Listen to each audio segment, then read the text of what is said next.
प्यारे बच्चों, हमारा A to Z maths channel में आपका फिर से स्वागत है। हम BS चौधरी मैथ्स टीचर हैं। तो आज हम जो टॉपिक लेके आए हैं वो स्टैंडर्ड 11 का टॉपिक है और वो ट्रिग्नोमेट्री है। आप ट्रिग्नोमेट्री को स्टैंडर्ड 10 में पढ़े हैं, ठीक है, और जो कि रिस्ट्रिक्टेड है राइट ट्रायंगल पर ही। जो 10th का ट्रिग्नोमेट्री है वो राइट ट्रायंगल पर ही सीमित है। It is restricted to right triangle only, right triangle only. तो with respect to theta you need know this. If this C angle is theta, then this P, this is H, hypotenuse is the side opposite to the angle 90 degree. The side opposite to the reference angle is known as P, and this other is adjacent side is B. Okay, you know this. Sin theta is P by H, cos theta B by H, tan theta P by B, cot theta B by P, sec theta H by B, and cosec theta H by P. These are the 6 trigonometric ratios. You know why there are 6 trigonometric ratios? Ratios. That means you have to take in two sides. दो करके लेना है। तो P H H P 2 हो गया, P B B P 2 हो गया, और एच बी और बी एच। तो इसीलिए 6 ही ट्रिग्नोमेट्रिक रेशियो है, उससे ज़्यादा नहीं है। ऐसा नहीं कि 15-20 हम बना लिए ट्रिग्नोमेट्रिक रेशियोज, है ना, नहीं तो 1-2 बना लिए। इसीलिए 6 ट्रिग्नोमेट्रिक रेशियोज हैं टोटल। फॉर्मूला भी आपको जानकारी है, जस्ट एक बार हल्का सा रिकॉल कर लेते हैं। Sine theta into cosec theta is equal to 1, एक रिवर्स है, तो sine theta 1 by cosec theta, cosec theta 1 by sine theta. Similarly cos और जो सेक है वो रेसिप्रोकल है, तो cos theta 1 by sec theta, sec theta 1 by cos theta. Tan cot reciprocal है, tan theta 1 by cot theta, cot theta 1 by tan theta, और फिर tan theta equal to sine theta by cos theta, cot theta equal to cos theta by sine theta. ये आपको आता है, ठीक है, इसलिए हम इसमें नहीं जा रहे हैं। और फिर फॉर्मूला भी और आगे है।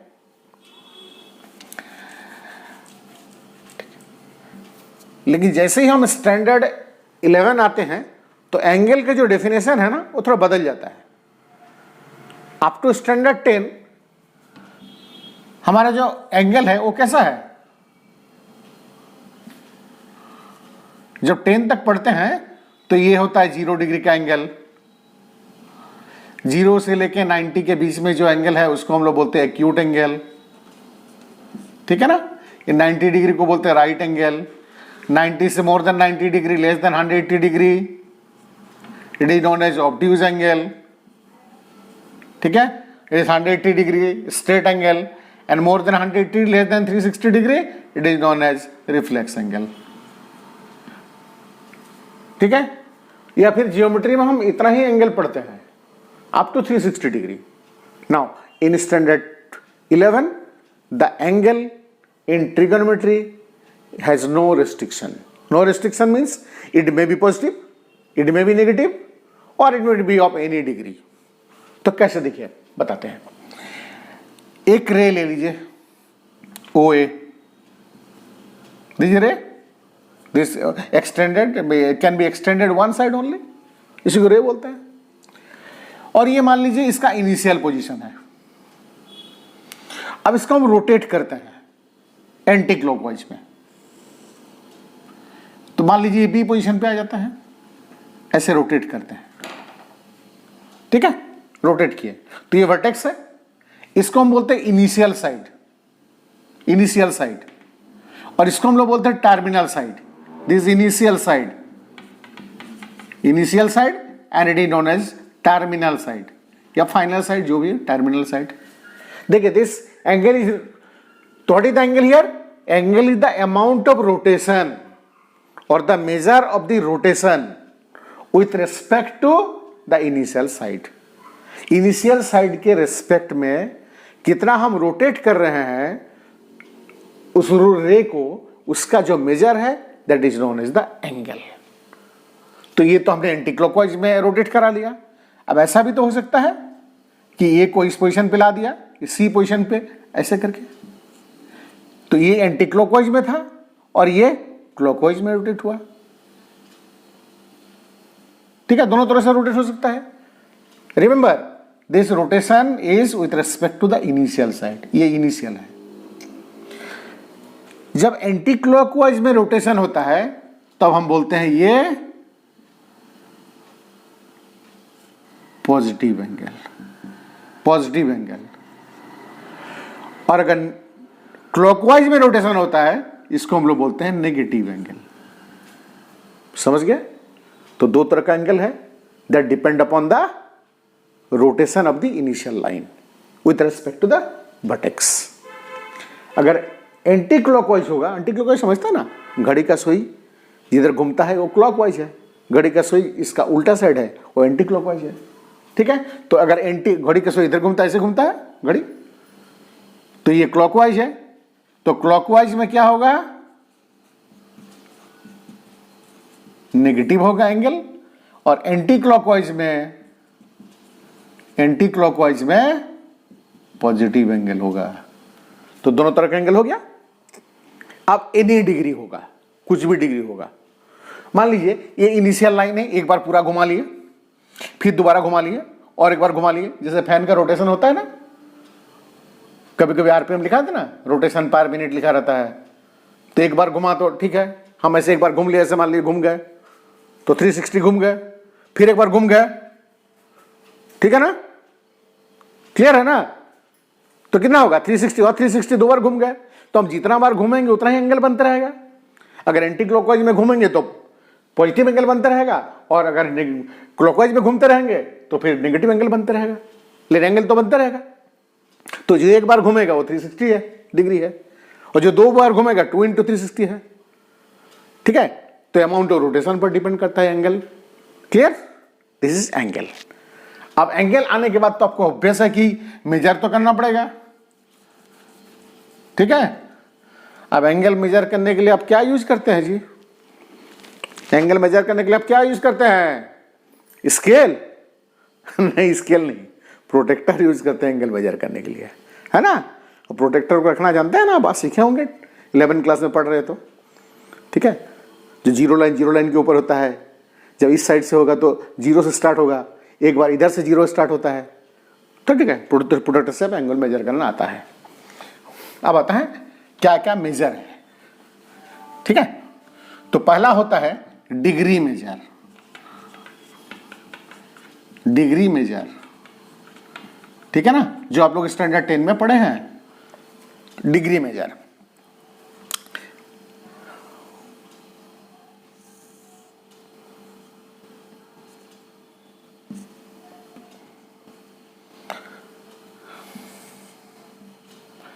ये 1 कंप्लीट रोटेशन है,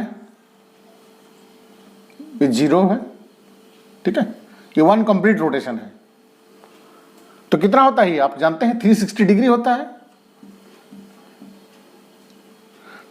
ठीक है, तो 1 कंप्लीट रोटेशन का 1/368th पार्ट को हम लोग बोलते हैं 1 डिग्री।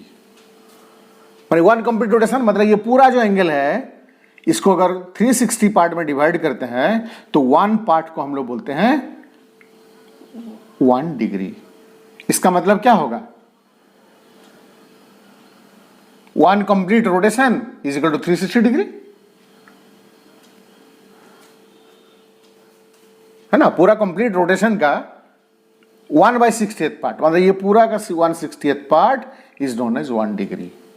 तो 360 डिग्री कर लेंगे तो क्या होगा? 1 कंप्लीट रोटेशन हो जाएगा। क्लियर? और अदरवाइज ऐसे भी हम लोग समझते हैं, एक रेक्टेंगुलर, ये जो कार्टेशियन कोऑर्डिनेट जैसे हम लोग पढ़ते हैं, एक प्लेन लेते हैं, इसका 2 परपेंडिकुलर ले लेते हैं। ठीक है ना, ये एक्स जैसे एक्स डैश है, इस तरह से हम ले लेते हैं 2 परपेंडिकुलर लाइन। तो ये क्या हो जाएगा? 0 हो जाएगा। ये 90, 1 राइट एंगल, पता है आपको 1 राइट एंगल इज 90 डिग्री। तो 1 राइट एंगल इज 90 डिग्री। ये 180 डिग्री, ये है 270 डिग्री, ये अगेन 360 डिग्री। अब बताइए 0 एंगल और 360 डिग्री एंगल में क्या डिफरेंस है? 0 एंगल मतलब इनिशियल जो लाइन है वो वहीं पर है, उसको घुमाया नहीं गया, रोटेट नहीं कराया गया। और 360 डिग्री का एंगल मतलब हुआ कि उसको एक बार पूरा रोटेट कराया गया। ये डिफरेंस है। दोनों का पोजीशन देखिए आएगा, आप सीधा सामने देख रहे हैं, एक बार पूरा घुमा लिया गया तो फिर आप उधर तरीके देखेंगे, लेकिन डिफरेंस ये है।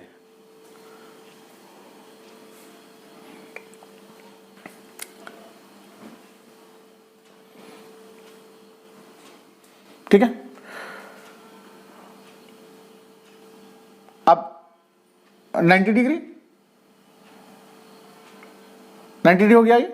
अब देखिए इसको कितना पार्ट में डिवाइड करेंगे तो 1 डिग्री होगा, 90 डिग्री।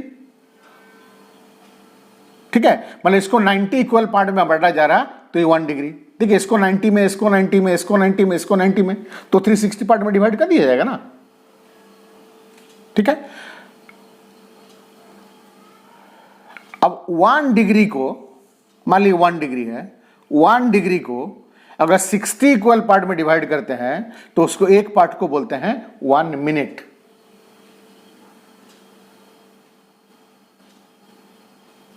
ठीक है, इसका मतलब 60 minute is equal to 1 degree. 60 minute is equal to 1 degree. और फिर 1 मिनट को अगर डिवाइड करते हैं 60 इक्वल पार्ट में तो 1 part is known as 60 seconds. 60 seconds is equal to 1 minute. This is the symbol for seconds, seconds, and this symbol for minute.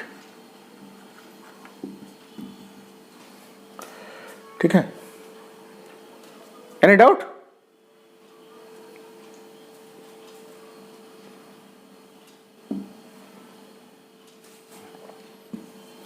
कोई doubt नहीं है?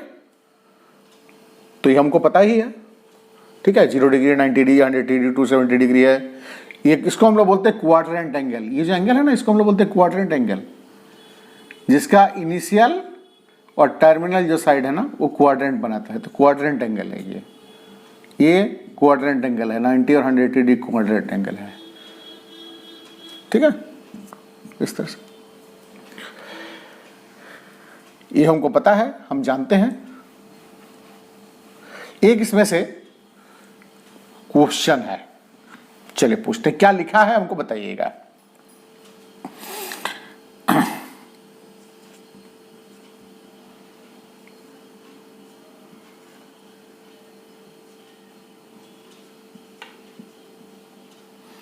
क्या है?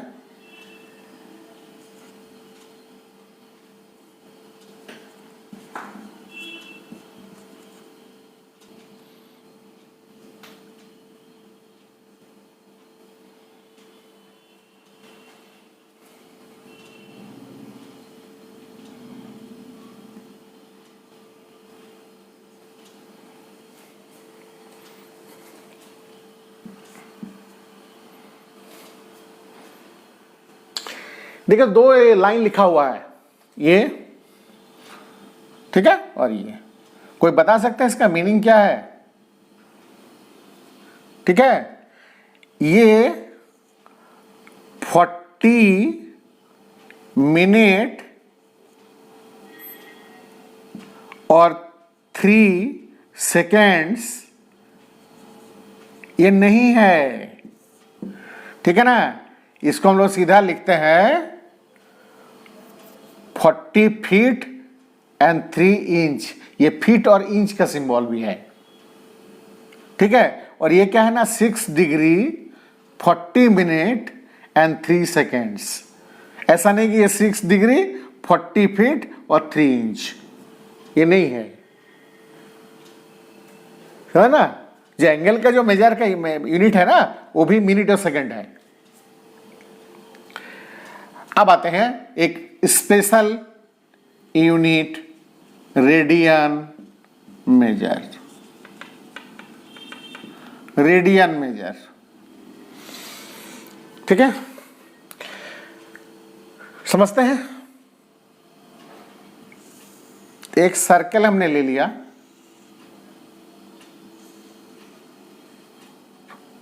ठीक है, जिसका रेडियस है r, सेंटर O है और एक रेडियस r है। मान लो ये पॉइंट ये है, ठीक है, रेडियस r। अभी if this arc length is R, then the angle made by this arc at the center is 1 radian. Read the initial line, remember, read the initial line. बताइए, ये आर रेडियस का एक circle है और ये arc length are है, तो ये सेंटर पे जितना एंगल बनाएगा that angle is known as 1 radian. That is the angle subtended by the arc of a circle whose length is equal to the radius of the circle. This is the definition. Clear? अगर ये फिर से r है तो फिर 1 radian, अगर ये फिर से r है तो फिर 1 रेडियन, फिर से r है तो 1 रेडियन. क्लियर? अब थोड़ी देर के लिए ये आर को दिमाग से हटाते हैं कि अगर आर आर्क लेंथ होगा तो आर रेडियस होगा, तो मैं इसको यूनिट सर्कल बना देता हूं 1. अगर ये 1 है तो ये क्या 1 रेडियन होगा? अगर यहां मान ले 2r होता तो यहां 2r होता तो 1 रेडियन होता. आर्क लेंथ तो रेडियस इक्वल होना चाहिए, तो मैं यहां यूनिट सर्कल लिया जिसका रेडियस मतलब 1 है. तो अगर आर्क लेंथ 1 है तो ये एंगल कितना बनेगा? 1 रेडियन बनेगा. एकदम सिंपल. अगर ये इनिशियल लाइन ले लेते हैं, फिर मान लीजिए अगर फिर 1 लेते हैं तो फिर ये 1 रेडियन बनेगा. तो ये कितना रेडियन बनेगा? कोई बता सकते हैं? That depend upon what? That depend upon the arc length. अगर 1 यूनिट अगर होगा आर्क लेंथ तो 1 रेडियन होगा, अगर 2 यूनिट होगा तो 2 रेडियन होगा, अगर 3 होगा तो 3 रेडियन बनेगा, अगर 4 होगा तो 4 रेडियन होगा. तो कितना रेडियन होगा? That depend upon the arc length. यहां से लेके इतना दूर तक कोई बताएंगे क्या होगा इतना arc length? What is the total arc length? Arc length is equal to हो जाएगा 2 पाई इंटू 1. ये सरकम्फरेंस है तो फॉर्मूला है 2 पाई आर. तो क्या होगा? ये 2 पाई होगा arc length. This arc length is 2 पाई. ठीक है ना? अब बताइए, जितना आर्क लेंथ उतना रेडियन यूनिट सर्कल में. तो ये 2 पाई अगर आर्क लेंथ होता है तो ये पूरा जो एंगल है वो कितना होगा? 2 पाई रेडियन होगा, मतलब 360 डिग्री होगा. तो this is the link between radian and the, so 2 pi radian is equal to 360 degree. ये द लिंक, ये लिंक है. 2 pi radian is equal to 360 degree. अब बताइए पाई रेडियन क्या होगा? Pi radian is 180 degree. ठीक है ना? पाई बाय 2 क्या होगा? Pi by 2 radian is equal to हो जाएगा 90 डिग्री. इस तरह से निकाल सकते हैं. 1 रेडियन क्या हो जाएगा? 1 radian is equal to 1 radian is equal to हो जाएगा 180 by pi. 180 degree by pi, 180 by pi इतना डिग्री हो जाएगा. क्लियर? अरे कोई बताएंगे व्हाट इज पाई? हमने तो पाई लिख दिया. पाई क्या है? पाई क्या है? आप बोलेंगे कांस्टेंट टर्म है. सही बात है, एकदम कांस्टेंट टर्म है. देखिए कोई भी सर्कल में चाहे छोटा हो बड़ा हो, ठीक है, सरकम्फरेंस और डायमीटर का जो रेशियो है, ठीक है, वो फिक्स्ड होता है. ठीक है, कोई भी सर्कल में छोटा हो बड़ा हो, सरकम्फरेंस और डायमीटर का जो रेशियो है वो फिक्स होता है. इसको हम लोग पाई से डिनोट करते हैं. इसका वैल्यू क्या है ना? 22/7 है अप्रोक्सीमेट वैल्यू. फ्रैक्शन में लिखते हैं तो 3.14 लिखते हैं, लेकिन ये रेशनल नंबर नहीं है. ठीक है ना? ये रेशनल नंबर नहीं है। अच्छा देखिए, तो ये डायमीटर है ये पूरा, ठीक है ना, और ये सरकमफेरेंस है। तो क्या होता है, circumference is equal to pi D होता है ना, पाई इंटू डी।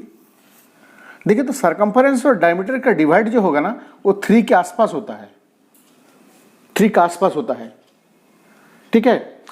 अब जो लोग लकड़ी काटने के लिए जाते हैं, सुनिए ध्यान से, जो लोग लकड़ी काटने के लिए जाते हैं वो लकड़ी का ये गोला है, ठीक है। अब कितना जो पटरी निकलता है ना लकड़ी का, वो कितना चौड़ा निकलेगा वो कैसे पता करता है, इसी से अंदाजा लगाते हैं। देखिए ध्यान दीजिए, ये C/D सरकमफेरेंस पर ऐसे करके देखते हैं कितना जन है। मान लीजिए बहुत मोटा है तो 2 जन पकड़ लेते हैं, तो इतना उनको पता है, इतना घेर है, सरकमफेरेंस इतना हो गया पूरा, ठीक है। तो जो ये पार्ट निकलेगा वो कितना निकलेगा, डिवाइडेड बाय 3 निकलेगा। अगर ये मान लीजिए पूरा पूरा मिला के 10 फीट है तो ये 3 फीट का होगा, ये 3 फीट थोड़ा सा ज्यादा होगा। तो इसी से उन लोग का अंदाज मिलता है कि कितना चौड़ा हमको पटरा मिलेगा। ये लेमैन का बुद्धि है, जो लोग लकड़ी गुड़ी काटते जाते हैं जंगल में, ऐसे हिसाब करते हैं, ठीक है। कोई डाउट?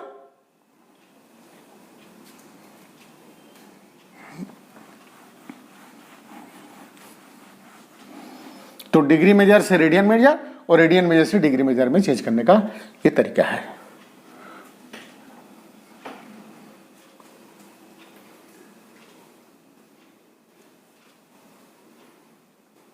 ठीक है। अब एक चीज बताने चाहेंगे कि जो आर्क लेंथ है और रेडियन मेजर में क्या रिलेशन है, वो बताना जरूरी है, ठीक है। देख लीजिए,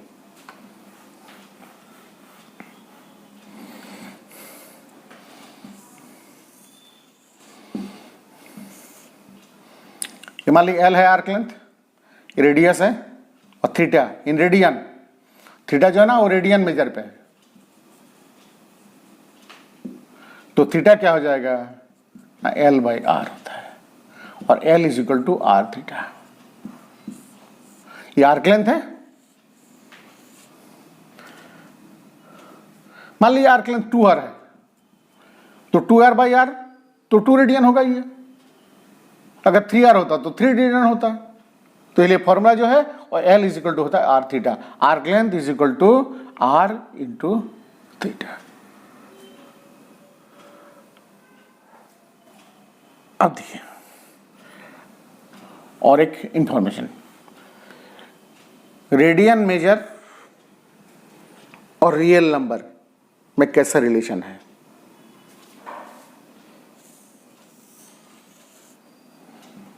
ये O है, ये A है, ठीक है, और ये यूनिट सर्कल है, ध्यान रहे यूनिट सर्कल है। तो मान लीजिए ये 1 आर्क लेंथ लिया मैं, तो ये क्या हो जाएगा, 1 रेडियन हो जाएगा, ठीक है। अच्छा बोलिए, तो माइनस रेडियन संभव है कि नहीं है, -2 radian, -3 radian? Of course possible. कब, जब क्लॉकवाइज घूमेंगे तब नेगेटिव हो जाएगा। ये तो हम एंटी क्लॉकवाइज दिखा रहे हैं तो इसलिए पॉजिटिव दिखा रहे हैं, अगर इधर से घुमाएंगे तो नेगेटिव होगा, अगर ऐसे होगा ऐसे होगा तो ये -1 रेडियन हो जाएगा। अगर ये आर्क लेंथ 1 है तो ये इनिशियल लाइन है, तो नीचे आ रहे हैं आप, ठीक है, आर्क लेंथ 1 ले लिया आपने, तो ये -1 रेडियन हो जाएगा। -1 मतलब क्या है, आपका जो रोटेशन है वो क्लॉकवाइज हो रहा है। 1 रेडियन मतलब आपका जो रोटेशन है वो एंटी क्लॉकवाइज हो रहा है। बस इतना ही डिफरेंस है नेगेटिव और पॉजिटिव एंगल में। देखिए हम एक टेंजेंट बनाते हैं, एक टेंजेंट बनाते हैं, ये 0, ये 1 है, ये 2 है, ये -1 है, ये -2 है। अब देखिए तो ये जो आर्क लेंथ ये 1 है, ध्यान दी 1 ये नंबर है, रियल नंबर लाइन है, ये 1 है। अब इसको घुमा के इस पर लपेटते हैं, तो लपेटने से क्या होगा, ये यहां आके रुक जाएगा, तो इसका आर्क लेंथ कितना हो जाएगा, 1 हो जाएगा, तो रेडियन क्या होगा, 1 होगा। तो बताइए रियल नंबर और रेडियन मेजर दोनों एक जैसा ही है। मतलब अगर यूनिट सर्कल लेते हैं तो जितना उसका आर्क लेंथ होगा ठीक है, उतना ही रेडियन मेजर होगा। इसलिए कभी कभी इसको आर्क मेजर भी बोलते हैं, आर्क का मेजर, आर्क का मेजर बोलते हैं। ठीक है, रेडियन के बारे में कोई दिक्कत है? अच्छा ये बात बताइए, 60 डिग्री से ज्यादा होगा कि कम होगा? 60 डिग्री से ज्यादा होगा कि कम होगा? देखिए 60 कैसे बनाते हैं, इस तरह से बनाते हैं, इस तरह से बनाते हैं, ये 60 डिग्री एंगल होता है। मतलब ये अगर रेडियस है r, तो हम ये r कटते हैं, ये इसको r कटते हैं ये। लेकिन रेडियन मेजर कब होगा? ये तो r से छोटा हो जाएगा, ये पार्ट लेस देन r हो जाएगा, तो ये 60 डिग्री से छोटा हो जाएगा। तो 1 रेडियन जो एंगल है वो 60 डिग्री से छोटा होगा। कैसे? देखिए फिर से बता देते हैं। ये O है, ये r आर्क लिए, ऐसे खींच लिए, फिर r काट दिए। तो r काटने का मतलब ये वाला r काटे तब ना ये इक्विलेटरल ट्रायंगल बन जाता है, r r r, तो 60 डिग्री अपने आप हो जाता है। लेकिन अगर रेडियन मेजर लेना है तो ये क्या है, आर्क लेंथ को r लेना है, तब ये 1 रेडियन बनेगा। तो लेकिन आर्क लेंथ जो है ना, आर्क लेंथ लेंगे तो इसके नीचे आएगा, ये r है, अगर ये r लेना चाहते हो तो टेढ़ा है ना, तो इतना दूर में हो सकता है आ जाए, तो क्या होगा, एंगल इतना बनेगा। तो 1 रेडियन जो है ना वो 60 डिग्री से छोटा है। ठीक है, और कितना है लिख लीजिए, नोट कर लीजिए, और फिर हम 1 रेडियन होता है 1 रेडियन होता है 57 degree 16 minute approximately. 1 radian is equal to 57 degree और 16 मिनट अप्रोक्स।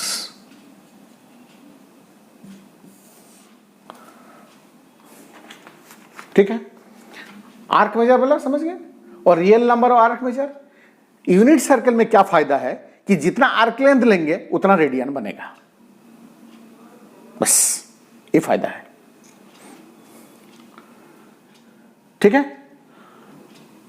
तो नेक्स्ट डे में हम लोग डिस्कस करेंगे यूनिट सर्कल बना के कि ट्रिगोनोमेट्रिक रेशियोज का वैल्यू हर क्वाड्रेंट पे अलग अलग कैसे होता है, किस क्वाड्रेंट पे पॉजिटिव होता है, किस क्वाड्रेंट पे नेगेटिव होता है, ठीक है, और क्यों होता है।